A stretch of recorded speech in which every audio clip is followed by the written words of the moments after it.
আমি আর এভাবে কাজ করতে পারছি না মহারাজ। আমার এ রাজ্যের মন্ত্রী হিসেবে খুব অপমানিত বোধ হচ্ছে। বেশি চুরি চামারি করলে অপমানিত বোধ হয় স্বাভাবিক। কি বললে? হ্যাঁ, আমি চোর? ও সব বাদ দাও তো, আগে বলো তোমার কি সত্যি বোধোদয় হয়েছে? বোধোদয় হলেই ভালো। কারণ চুরি যাওয়া মোহরের পরিমাণ তো ওদিকে আকাশ ছুঁই ছুঁই। এসব কি বলছেন মহারাজ? দেখো মন্ত্রী, বেশি ভণিত আমার ভালো লাগে না। যা বলার তা তাড়াতাড়ি বলুন মন্ত্রীমশাই। এ রাজ্যের একজন ভাঁড়ের বেতন মন্ত্রীর বেতনের প্রায় সমান সমান। তাদের দুজনের বেতনের ভেতরে ফারাক প্রায় নেই বললেই চলে। আমি তো ভাবছি ভাঁড়ের বেতন এই মাস থেকে মন্ত্রীর বেতনের থেকেও বেশ কিছুটা বাড়িয়ে দেব। মহারাজ, আমি বলতে বাধ্য হচ্ছি, আপনি কিন্তু একটু বেশি পক্ষপাতিত্ব করছেন। কোন রাজ্যে এমনটা হয় না। মন্ত্রী মশাই রাগ করবেন না, আপনি একটু খোঁজ নিলে এটাও জানতে পারবেন যে অন্য রাজ্যের ভাঁড়ের বেতন আর মন্ত্রীর বেতনের ভিতরে কেন অত্যধিক ফারাক রয়েছে। এটা আবার খোঁজ নেওয়ার কি আছে? অন্য রাজ্যের রাজারা তো আর সবাই নির্দিষ্ট একজনের প্রতি পক্ষপাতিত্ব করেন না, তাই সেখানে সবাইকে তাদের পদ অনুযায়ী বেতন দেওয়া হয়। ভুল কথা। আসল সত্যিটা হলো আমার রাজ্যে মন্ত্রীর থেকেও একজন ভাঁড় বেশি কাজ করে, আর অন্য রাজ্যে তো আর সেটা হয় না। বরং আমাদের মহারাজকে এদিক থেকে ভালো বলতে হবে, কারণ উনি কাজের ভিত্তিতে বেতন দেন না। কি সর্বনাশ! যদি মহারাজ কাজের ভিত্তিতে বেতন দিতেন তাহলে মন্ত্রীমশাই ঘরে একদম শূন্য বেতনে যেতেন। মহারাজ, আপনিও হাসছেন? কোথায় আমার অসুবিধাটা একটু বোঝার চেষ্টা করবেন। দেখুন মন্ত্রী মশাই, আপনি না। থামো গোপাল, থামো। তোমার ওই মাথা ভর্তি টাক আর হাতির মতো। মন্ত্রী, তোমার এতবার বেড়েছে, নিজে একজন সভাসদ হয়ে আরেক সভাসদের চেহারা নিয়ে ব্যঙ্গ করছো। ছি ছি ছি ছি। না না না না না না, এসব আমি একদম বরদাস্ত করব না। বেরিয়ে যাও, বেরিয়ে যাও আমার সভা থেকে। যাও যাও। মহারাজ, মহারাজ, আমার কথাটা একবার শুনুন মহারাজ। না না, আমার আর কিচ্ছু শোনার নেই মন্ত্রী। তোমার মন কুমানসিকতায় ভরে গেছে। তোমার শুদ্ধাচারের প্রয়োজন। তুমি যদি নিজেকে এই ধরনের মনোবৃত্তি থেকে শুধরে নিতে পারো, তাহলেই আবার এই রাজসভায় ফিরো, না হলে নয়। আমায় মাফ করে দিন মহারাজ, এমনটা আর হবে না। ওই যে বললাম, নিজেকে পাল্টাতে পারলে ফিরে এস। তুমি এক কাজ করো, তীর্থে যাও, মনকে শুদ্ধ করো, তারপর ফিরো। আর হ্যাঁ, অশুদ্ধ মন নিয়ে শুদ্ধতার ভান করে এই রাজ্যে প্রবেশের পর যদি কোনো বাজে কাজে ধরা পড়ো, তাহলে মনে রেখো, তখন এই রাজ্য থেকে সোজা বার করে দেব। যাও যাও, এক্ষুনি বেরিয়ে যাও।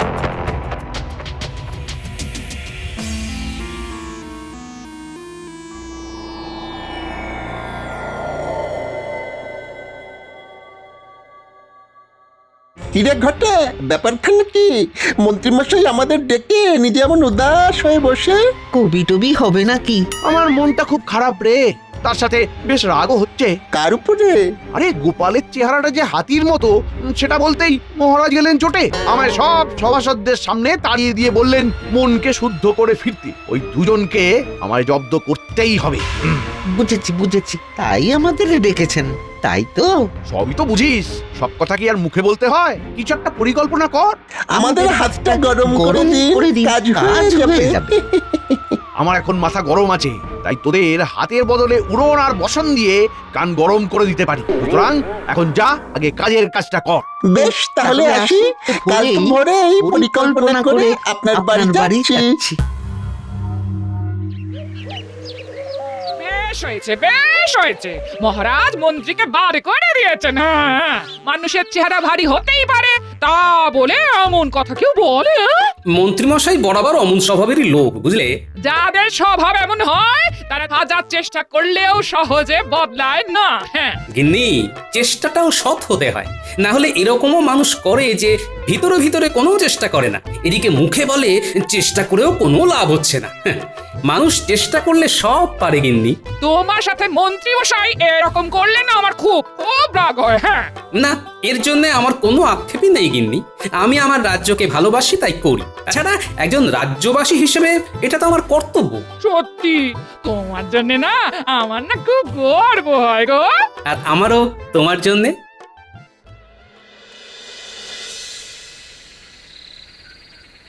মন্ত্রীমশাই, ও মন্ত্রীমশাই, ওই ওই ওই ওই ওই ওরা এসেছে, ওরা এসেছে।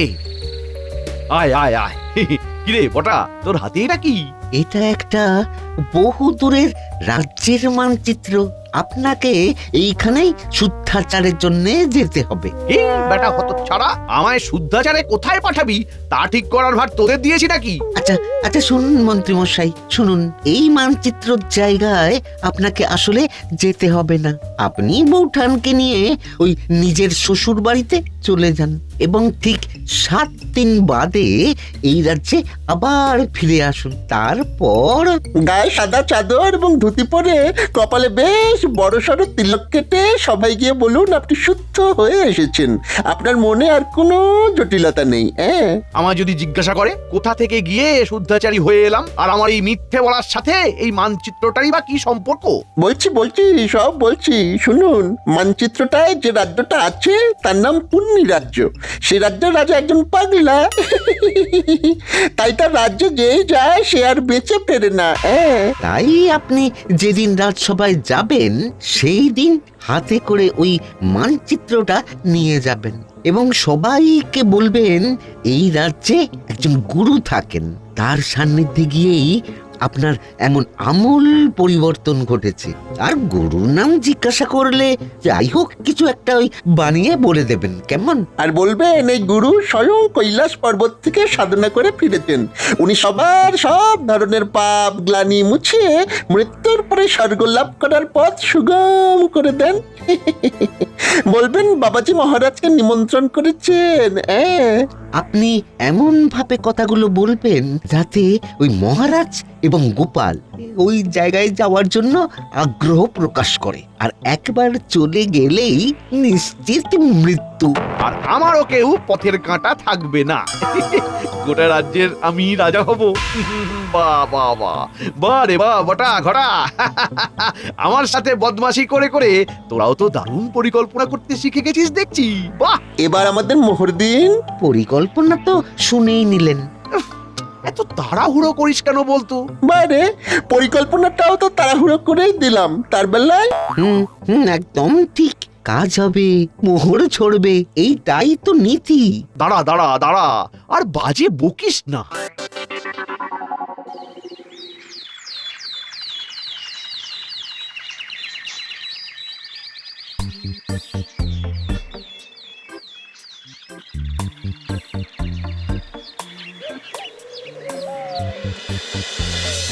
কি বলছো গোপাল?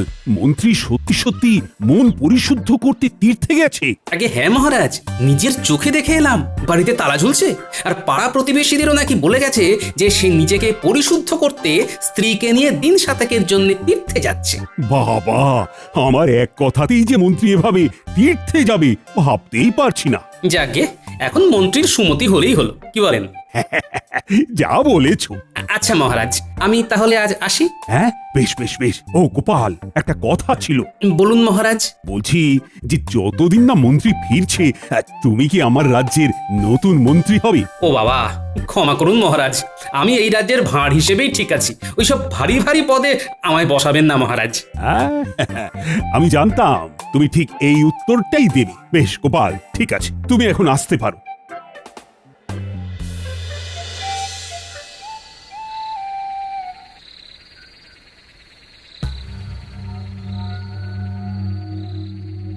মন্ত্রী মশাই, তার শ্বশুর বাড়ি কেমন ঘুরলেন? শ্বশুর বাড়ি গিয়ে কেমন শুদ্ধাচার করলেন বলুন? বাজে বকিস না, বাজে বকিস না। এই নিশুতি রাত্রে তোদের কথা মতো ছুটে ছুটে এলাম। এদিকটার কেমন পরিস্থিতি সেটা আগে বল শুনি। মহারাজ গোপালকে রাজ্যের নতুন মন্ত্রী করতে চেয়েছিলেন, কিন্তু গোপাল রাজি হয়নি। এই গোপালটা মহা বদমাস। ওকে এই রাজ্য থেকে না তাড়ানো পর্যন্ত আমার শান্তি নেই। কালকে থেকে সবাই গিয়ে আপনি তো আপনার ওই নতুন রূপ দেখাবেন, সবাই দেখবেন গোলে জল। সবাই ভাববে আমি আমার সব জটিলতা কুটিলতা ঝেড়ে একদম শুদ্ধ মনে তীর্থ থেকে ফিরে এসেছি। হ্যাঁ মন্ত্রী মশাই, এদিকে আপনার জন্য একেবারে সাদা বস্ত্র প্রস্তুত করে রেখেছি। সকাল হলে সেই বস্ত্র পরে কপালে তিলক কেটে সবাই যাবেন, কেমন তো? এবং বলবেন হরে হরে হরে হরে। এই নিমিত্ত মাত্রকে মাগো ক্ষমা করে দিও। আর মনে করে মানচিত্রটা কিন্তু নিয়ে যাবেন। মনে রাখবেন, ওইটাই কিন্তু মহারাজ এবং গোপালকে চিরতরে বিদায় দেওয়ার জন্য মূল অস্ত্র। আচ্ছা আচ্ছা আচ্ছা, বুঝেছি বুঝেছি। আমি এখনো অতটাও বুড়ো হইনি যে মানচিত্রের ব্যাপারটা বেমালুম ভুলে যাব।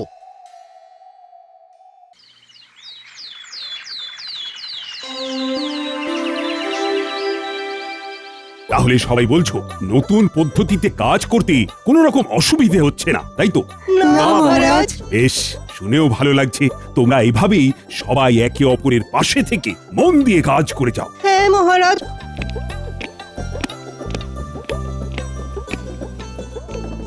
আরে মন্ত্রীমশাই, আপনি এমন বেশে? এ তো পুরো ভোল বদল।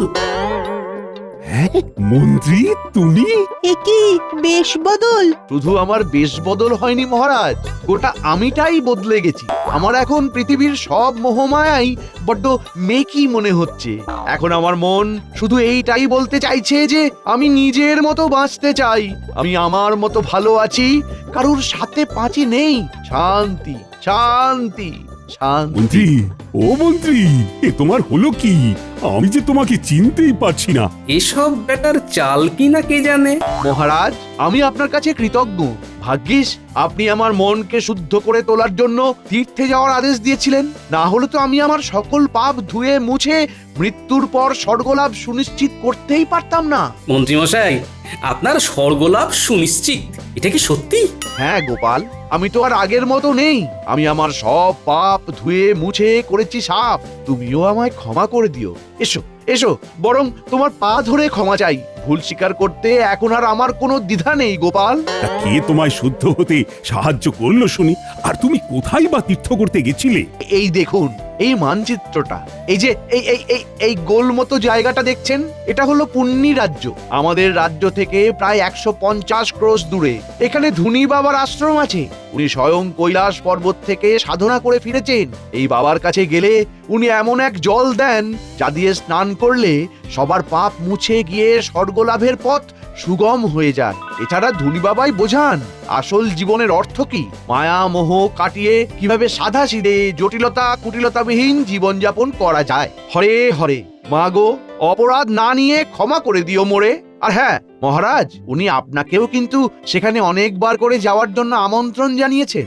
আমিও নিজের জীবনে অজান্তে কতই না পাপ করে ফেলেছি, তাই সেই সব পাপের বোঝা ছেড়ে ফেলে আমিও আমার মৃত্যুর পর স্বর্গলাভ সুনিশ্চিত করতে চাই। মন্ত্রী, আমি ধনী বাবার আশ্রমে গিয়ে জীবনের আসল অর্থ বুঝতে চাই। আমি ওনার নিমন্ত্রণ রক্ষা করতে চাই। মহারাজ, এত তাড়াতাড়ি কোনো সিদ্ধান্ত নেবেন না। আমার মনে হয় যে পাল, নিজের চোখে দেখছো তো মন্ত্রীর কি আমূল পরিবর্তন ঘটেছে। এরপরে আমি আর ধনী বাবার কাছে না গিয়ে থাকতে পারি, বরং তোমারও আমার সাথে যাওয়া উচিত। আগে মহারাজ, আমি? আচ্ছা বেশ, আমিও যাব। আমরাও যাব মহারাজ। না না না, দেখো, সবাই মিলে এক্ষুনি গেলে হবে না।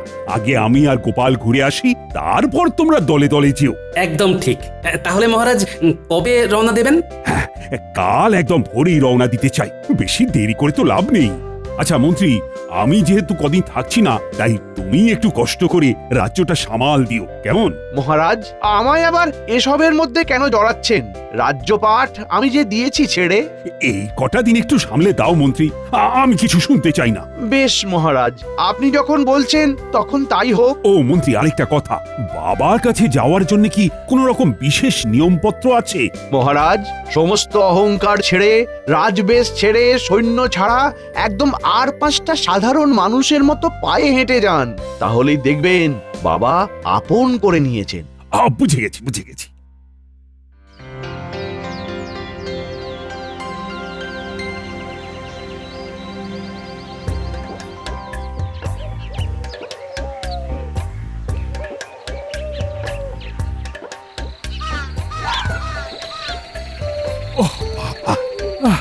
বাবা গো, মা গো, আর কতটা পথ গোপাল! হ্যাঁ, হাঁটতে হাঁটতে পা ফুলে গেল তো।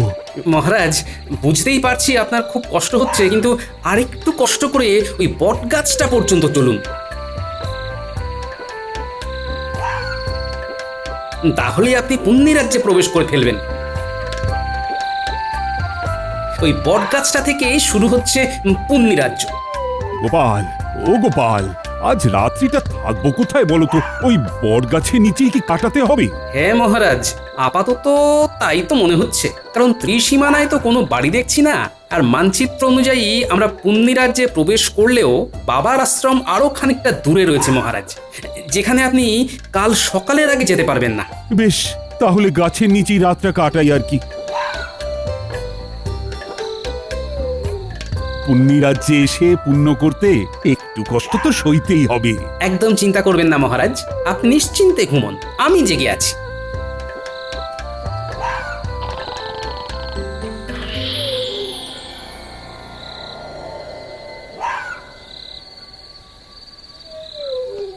মহারাজ তো ঘুমোচ্ছেন দেখছি, এদিকে ভোর হতেও খুব দেরি নেই, আমি বরং এই সুযোগ একটু ঘুমিয়ে নিই। এই গবা, কি করবি বলতো? রাত তো শেষ হতে চললো, এখনো আমাদের ওই দুজনের মধ্যে কেউ একটাও চোর ধরতে পারলাম না। দেখাবা এরকম আমাদের পাগলা রাজার মতন কাউকে নিয়ম তৈরি করতে দেখেছিস? কি যে নিয়ম, প্রত্যেক প্রহরীকে কিনা বাধ্যতামূলকভাবে প্রতি রাত্রে একটা করে চোর ধরতেই হবে। সত্যি আপাদ মস্তক খ্যাপা রাজা। আরে আরে ওই গবা, ওই দেখ, দুজন লোক বট গাছের নিচে শুয়ে, ওদেরকে ভিনদেশি চোর বানিয়ে ধরে নিয়ে যাবি? তাই করি চল, না হলে আমরা আপাদমস্তক পেটে মার খাবো। চল চল ভরি বেটাদের। এই কে কে কে তোমরা হাত পা বাঁধছো কেন? আমরা কিছু করিনি, আমাদের বেঁধো না, ছেড়ে দাও। চল বেটারা চল, চোর সাজবি চল।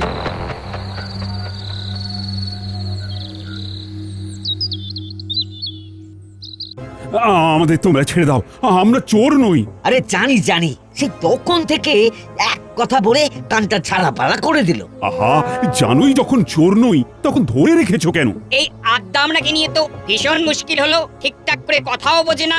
এই, আমার সাথে ঠিক করে কথা বলো।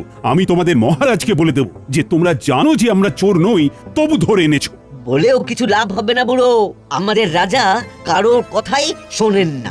একবার গারদে ভরে দিলে তার একটাই শাস্তি হয়, আর তা হলো ইদারায় ছুঁড়ে ফেলে দেওয়া, বুঝলে? কি সর্বনাশ, এ কি নির্মম শাস্তি! এই শিগগিরই শিগগিরই আমাদের বের করো। তোমরা জানো না আমি কে? আমি হলাম... মহারাজ থামুন থামুন, এক্ষুনি পরিচয় দেবেন না। গোপাল, কি বলছো? এক্ষুনি না পরিচয় দিলে মেরে ফেলবে আমাদের। ভয় পাবেন না, আমি আছি। ইতিমধ্যেই ফন্দি এঁটে ফেলেছি, সময় মতো সব বলে দেবো। কই কই আমার ভিনদেশি চোরেরা সব কই? এই যে এই যে রাজন, এই যে একদম গারদের ভিতরে। বাবা বাবা বাবা বাবা, আমাদের পুরোহিতকে ডাক দাও, শাস্ত্র পাঠক। তারপর সব ব্যবস্থা হয়ে গেলে এদেরকে ইদারার সামনে ফেলার জন্য নিয়ে যাও, আমি মজা দেখবো। গোপাল, তুমি সব শুনলে তো? ভয় নেই, আমি আছি মহারাজ।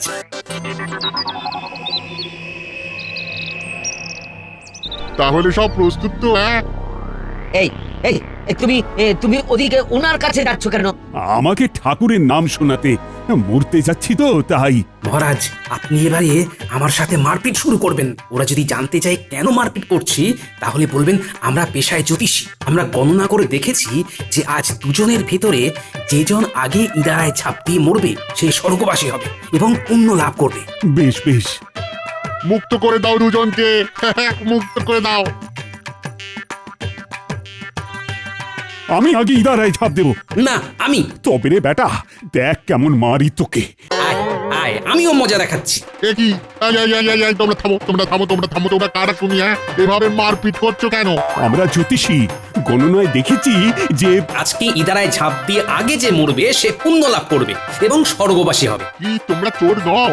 আজকে যে ছাপ দেবে সে স্বর্গবাসী হবে, পুণ্য লাভ করবে। হ্যাঁ, তাহলে তোমরা আর কষ্ট করে ঝাঁপাবে কেন? আমি ঝাঁপ দিচ্ছি, আমার পুণ্য লাভ হবে, স্বর্গবাস হবে। দুটোরই প্রয়োজন আছে। এই 1 2 3। রাজন, উফ, কি বাঁচান বাঁচলাম বাবা। আমরা আমরা এখন কি করব? তোমরা শিগগির আগে ওনাকে তোলার ব্যবস্থা করো। আসলে আজকে এরকম কিছু ঘটবেই না। আর আমরা কেউ জ্যোতিষীও নই। উনি হলেন কৃষ্ণনগরের মহারাজ রাজা কৃষ্ণচন্দ্র, আর আমি হলাম গোপাল ভাঁড়। আমরা এখানে ধনী বাবার আশ্রমে যাব বলে এসেছিলাম। কি ধনী বাবার আশ্রম, কিন্তু এখানে তো এইরকম কোন আশ্রম নেই। ঠিক বলছো? হ্যাঁ ও ঠিকই বলেছে। বেশ বুঝে গেছি আসল ব্যাপারখানা কি। আমরা চললাম, তোমরা ওনাকে বাঁচাও।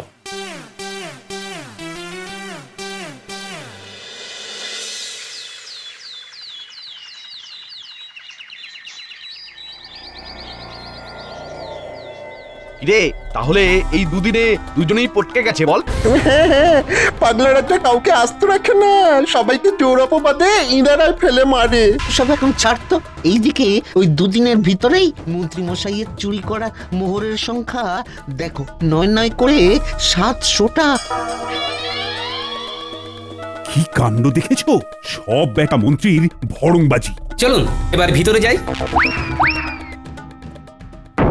এই বেটা মন্ত্রী, ষড়যন্ত্রী, এসব তোমার বদমাইশি।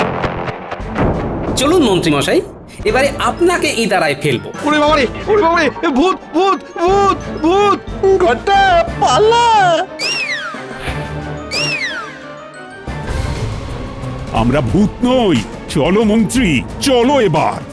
আমায় ছেড়ে দিন। ও বাবা গো, ও মা গো, কে আছো গো? বাঁচাও, বাঁচাও, আমায় ছেড়ে দিন,